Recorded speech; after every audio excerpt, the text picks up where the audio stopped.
Hi guys, we're going to have a look at creating a choice activity in Moodle 2.3. So same as anything in Moodle, if you haven't done so already, turn editing on, so you need course creator or teacher rights or admin. Then from the picker, add an activity or resource, and I'm going to choose choice.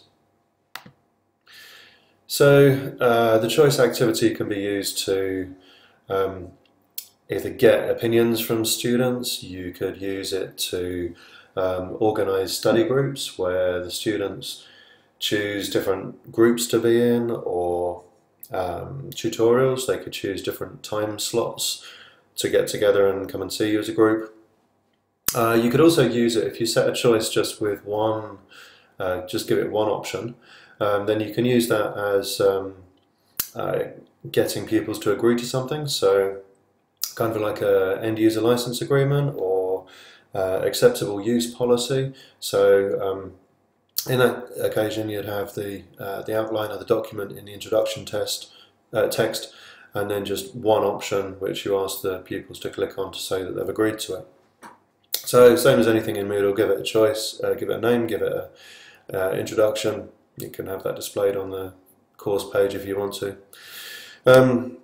Now this is interesting, the limit. You can choose to limit the number of responses if you want to. So say you was using it to organise sports teams and you only wanted 11 members in each of the football teams, then you could choose to have it enable. So give it your different options and you can limit the numbers for each of those different options. They don't have to all be the same.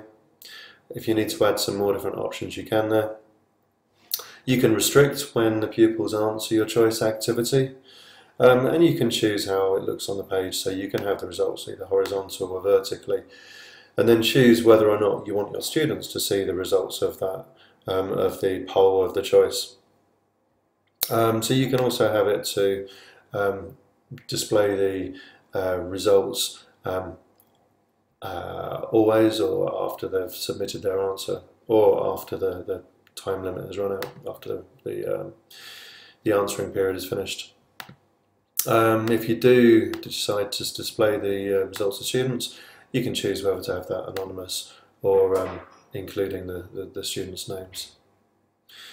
You can allow them to go back to it and change their choice if they want to.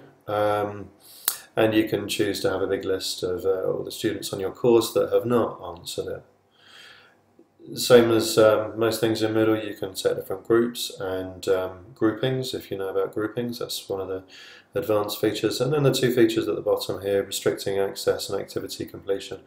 Those are also advanced features, so they need to be enabled by your site admin. You can choose to restrict access to the choice, so they have to do something else first, or they have to get a certain grade in something else first. And you can also set activity completion so that you can have it, if you want to, as soon as it will mark as completed once they've either viewed it or once they've made a choice. So it's just another handy way for you to monitor what's going on. So once you've chosen your different options and filled in your information, here's one that I put together earlier. What's your favourite sandwich? So the students would go into it, and I'm going to go for veggie as my favourite sandwich. I'm going to click on save my choice, and there we go. We can view the responses. So there we go, there's my response, and you can display that in all sorts of different ways. It's quite nice just to have all the pictures of the different users with their choices. And then of course, as it says there, you can download it in different formats to use as you wish. So that's just a quick video. Choice activity for Moodle 2.3. Thanks for listening.